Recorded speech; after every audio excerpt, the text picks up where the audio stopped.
بسم الله الرحمن الرحيم الحمد لله رب العالمين وأصلي وأسلم على أسعد النبيين وأشرف المرسلين نبينا محمد وعلى آله وصحبه والتابعين إمام أسكال أفريقيا TV3 أدوك يا فاندوني السلام عليكم ورحمة الله وبركاته بركم دون لوكسي بركم دا ساكي سادوا أشكين شرنا كوميتار البركة wato tarbiyya ta gari jari shin da muke tattauna akan abin da shafi tarbiyya da kuma yadda ya dace musulmi ya tarbiyya domin a samu da al'umma ta gari a cikin wannan shirin ma tare babban malamin masani akan harkar zamantakewa da kuma tarbiyya wato Sheikh Amin Ibrahim Daurawa daga tarayyar Najeriya malam na sake maka maraba a cikin shirin. Assalamu alaikum wa rahmatullahi wa barakatuh. Wa alaikum assalam wa rahmatullah.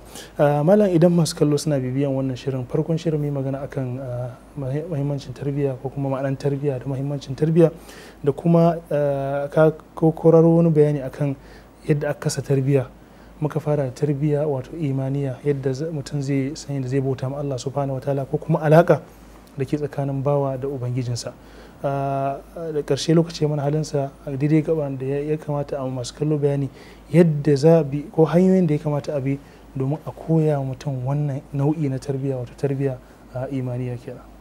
To alhamdulillah ala ihsanihi wa fadlihi wa tawfiqihi wa mannihi wa karami wassalatu wassalamu ala ashrafi khalqihi wa alihi wa sahbihi. Gaskiya kamar yadda muke ta bayani cewa maganar tarbiyya magana ce mai nauyi kuma aiki ne mai mahimmanci kuma shine ma al'umma wa innamal ummamul akhlaqu ma baqiyat wa inhum zahabat akhlaquhum zahabu. Al'umma su ne halinsu, idan halin mutane ya lalace tarbiyyarsu ta gurɓace ɗabi'unsu suka lalace to shikenan wannan al'umma za ta tsinci kanta a cikin mawuyacin hali.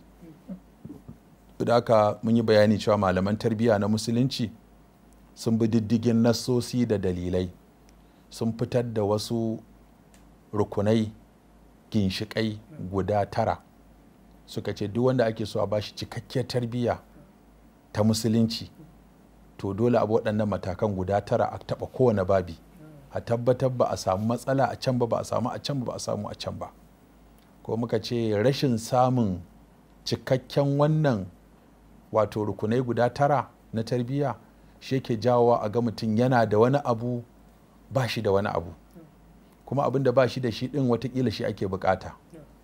Har muka ce yanzu muna rayuwa a Najeriya mun doshi miliyan 200 amma kullum ca ake yi ina mai nagarta ya rike mana ƙasa. Mu miliyan 200 ɗina muna ta neman mutum ɗaya nagari a cikinmu ya rike mu. Zauren ka samu nagarin guda ɗaya duk miliyan 200 nan zai iya jagorancin su a zauna lafiya. To ashe kaga mahimmancin tarbiyya ashe ba kaɗan ba ne. Sannan muka ce tarbiyyar nan bata tsaya ga shugabanci ba ta shafi malanta ma. Su kansu malamai ana son masu tarbiyya. Ga su da ilimi kuma suna da tarbiyya. Haka 'yan kasuwa, haka ma'aikatan gwamnati, haka sauran kowa da kowa ma. Duk kowa ana so gwargwado ya zama kana da wani abu da kai fice da shi. To sai muka ce duk waɗannan abubuwan da ake ta magana a kai babban abu da ya fi mahimmanci a musulunci shine imani da Allah. Wa man yu'min billahi yahdi qalbahu. Wanda ya imani da Allah, Allah zai shiryi zuciyarsa. So da haka wannan imani shine ginshiki a musulunci. Muka ce kuma Annabi sallallahu alaihi wasallama ya gina karantarwarsa musamman ga yara akan ya fara musu da imani, ya fara musu da tauhidi, ya fara musu da aƙida sahihiya. Wanda muka ba da misali da matasa guda 3, Abdullahi dan Abbas da hadisinsa na ya gulam ifazillah da hadisin Mu'az Jabal na hadisinsa a tadari ma haƙulla alal ibad da hadisin Umar bin Salama na ya gulam sammillah. Muka ce waɗannan misali ne muka kawo amma suna nan birjik. Za ka ga yadda Annabi sallallahu alaihi wasallama yake nuna wa matasa imani da Allah da sanin Allah da girmama Allah da ƙaunar Allah. Muka ce kuma wannan babin shi ya kamata a ce iyaye da dukkan masu tarbiyya sun mai da hankali akai a musulunci shine alaƙar ka da ka dingina alaƙar yaro da Allah. Saboda haka masu yi wa 'ya'yansu tarbiyya da dodo ko aljani ko ba su tsoro a ce ga dodo nan ko ga aljani nan ko ga shedan nan zai kama ko ga fatalwa nan, wannan tsoratar da yara ne da wani abin da ba Allah ba. Sannan kuma muka ce tarbiyyar ba ta nuna yara Allah abin tsoro. Tabbas Allah ya kamata a ji tsoron Allah, amma kalman tsoron wato mun takaita ta a Hausa sai ya zama ita kaɗai muke ta fassarawa. Ita kanta kalman takawa ai muka ɗauke ta ba tsoro take nufi ba. Za ga malamin suka tayi fassara takawa sai su ce fi'ilul awamir wacce na bin nawahi. Abinda ake nufi wato ka yi in an sa ka yi, in an hana ka bari. So da kaga mu kuma sai muka takaita ma'anarta, muka tsuke ta, ba mu ba ta ma'anar da ya dace ba, sai muka fassara ta da tsoro. Zaka kullum sai a ce ka ji tsoron Allah, ka ji tsoron Allah. To me ma'anan tsoro? Ya kwace biyayya ga Allah ko kuma wani abu kamar haka. Ba za a ce kai biyayya ga Allah, ka so Allah, ka girmama Allah, kai kwaɗayi rahamar Allah, ka ji tsoron azabar Allah, wanda waɗannan abubuwa guda shida su ne suke fito da alaƙar mutum da Allah. Soyayya, mutum ya zama yana son Allah, sannan yana girmama Allah, sannan Allah ya ce a yi yayi, in Allah ya ce a bari ya bari, tare da kwaɗayi da tsoron wato azabar Allah. Yana bauta Allah da ikhlasi, sannan duk damuwarsa yana gaya wa Allah. In mutum ya ginu akan waɗannan to alaƙarsa da Allah, to abubuwan duk da za mu dinga fassarawa. Yanzu misali, alaƙarmu da sunayen Allah, babul asma'i was sifat, alaƙa ce kawai ta addu'a. Amma ba za ka kira ɗanka ka ce ka san da yasa ake cewa Allah alkarimu, ka san a cikin sunan Allah akwai al-latifu, to ka san abin da ake kira da al-latifu, wallahu latifun bi ibadihi. To wannan abin da ake kira Allah yana da kaza yana kaza. Al-wadud ya zama sun abin da zai kara musu san Allah. Sana a ɗauko irin su al-aliyu, al-azimu, waɗanda su kuma suke al'a'ala. Me yasa an kai sujjada kake cewa subhana rabbiyal a'ala? Me yasa an kai ruku kake cewa subhana rabbiyal azim? Ma'anin waɗannan abubuwan su shigi yaro tun yana ƙarami.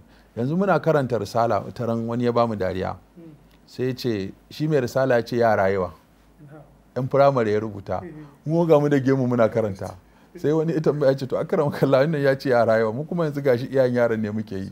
Ya ce sakacin da aka yi ai ku ya kamata a ce tuni kun iya wannan kuna yara, ya zama yanzu kuna koya ma yara. Duk littafin sai ka ji an ce liyan sha'al gilman lil atfal lil talamiz aka rubuta shi saboda su taso da aƙida inganti, liyan sha'u don su taso akan aƙida mai kyau. To sai ya zama kuma iyayen yaran ne yanzu ake son a koya musu wannan, ba su yaran ba. Yawwa, to duk abubuwan nan da zaka ji ana ta cewa abu mara kyau ya shigo, jama'a suna karba. Me yasa suke karba? So da ba su da ingantacce. Yawwa, ba a yi foundation mai kyau ba. Yanzu mutum sai ya zo zagi sahabbai daga sun yarda, saboda me ba a gina masa ma waye sahabi, me darajar sahabi, me gudunmawar sahabi, wani aiki sahabi. Ko mutum ya zo ya faɗi mummunan magana ta rashin tarbiyya ga annabi, saboda ba a nuna masa waye annabin ba aikace. Kawai so yake yi kawai ya ga annabi kowa yana son sa shi, amma ba a yi masa bayanin irin wahalar da annabi ya sha saboda shi ba, saboda ya iso masa da wannan saƙon. Ba a nuna masa irin halayensa da ɗabi'o'insa da haƙurinsa da juriyarsa da siffofinsa na halitta da siffofinsa na ɗabi'a, da irin waɗannan tafan da imamu Tirmidhi suka yi shama duk sun yi ne don a koya ma yara a makarantun firamare, a makarantun islamiyya, su fara sanin waye manzo Allah, me ɗabi'arsa, me halayensa da nagartarsa da halayensa, su taso suna ƙaunarsa, suna ƙauna abin da suka sani.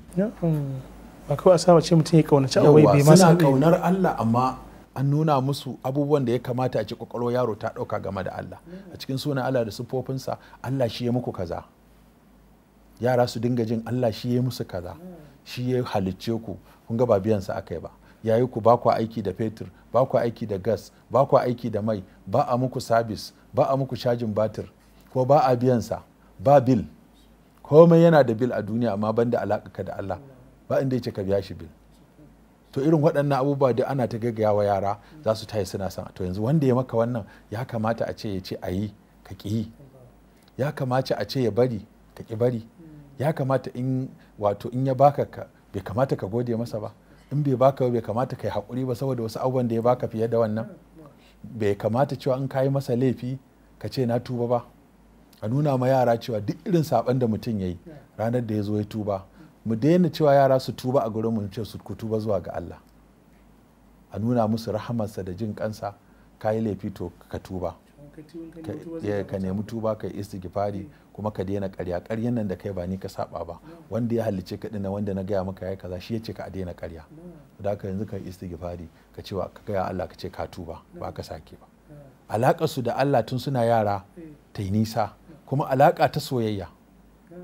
Saboda haka ko mu ma muna so mu jawo ƴaƴanmu wanda zamu zo wani alaƙa iyaye da ƴaƴa, cewa a dinga jawo su da soyayya, banda duka, banda duka akwai inda yake da amfani, akwai inda ba shi da amfani. Rashin amfanin su shine kaso 99.9.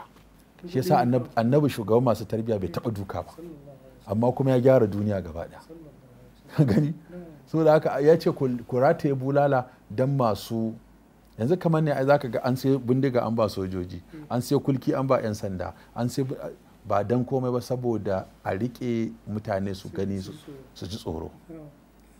To wannan babin yana nan, saboda ka imani da Allah din nan sai mun shige shi ta babukansa guda 4. Amma kafin je babukan guda 4 malam, ya sai a shuka ma misali wanda ake mishi tarbiyya, a shuka mishi kamar muraqaba, tsoron Allah da ake faɗa nan, ya dinga jin cewa Allah na ganin shi a duk inda yake. So malam abin da ya kawo wannan magana shine da su kai magana akan cewa wadansu an tura su karatu kasashen waje, su amma sun canja layi. Wani zaka irin tarbiyyar da ake mishi a gida na tsoron ne, ana sake shi a wani wajen kawai sai su fita kamar awaki sun fita. To ya za a yi wannan tarbiyya, a cusa ma yaro wannan tarbiyya ya zama to da inda yake na ganin cewa Allah na ganin. To wannan shine ayi abwab din da muka ce guda 4. Al-imanu bi wujudillah. Na farko a kafa yaro adillan nan akwai aqaliyya, akwai shar'iyya, akwai hissiyya. Aqaliyya shine a hankalce, afaman yakhluqu kaman la yakhluq. Kuma masa ba wanda ya halitta sai Allah, kuma ga hikimun da sa Allah ya halitta, ga dalilin da ya sa aiko manzanni, ga ayyukansu, ga abin da suka zo yi, ga abin da Allah ya yi mana, ba biyan sa ake ba albashi ake bashi ba wani abu yake nema ba. Mun yi bautan nan mu za mu amfana, kuma bautan nan tana da sauki, bai sa mana wahala ba. Ya ce ai sallan nan kaza, ya ce ai azumi kaza, ya ce ai zakka. Wasu rukunan ma na musulunci so ɗaya ake a shekara. Rukuni ne amma ba a yin su so ɗaya a shekara. Gaskiya Allah, wani rukuni ne amma sai kana da hali za ka yi shi. Wani rukuni ne kullum ake yi, wani rukuni ne so ɗaya a shekara, wani rukuni ne sai kana da hali. Gashi an ce rukuni ne shine ma musuluncin, amma kuma sai ka mutu baka yi shi ba kuma ka shiga aljanna. To kaga ya sauƙaƙa mana abubuwa din. To duk a nuna ma yara irin waɗannan abubuwa su ne babin samuwar Allah din, aƙalan wa shar'an wa hissan. Kama dalilan samammun abubuwa a hankalce, a kawo masa adilla na shari'a, a kawo masa wannan. To sai a shiga babi na biyu. Mana kafin je babi na biyu za mu je wata rabu lokaci, insha Allah sai mu da masu kallon mu kada ku nisa da akwatin talabijin ɗinku, za mu je wata rabu lokaci, mu da kasance lafiya.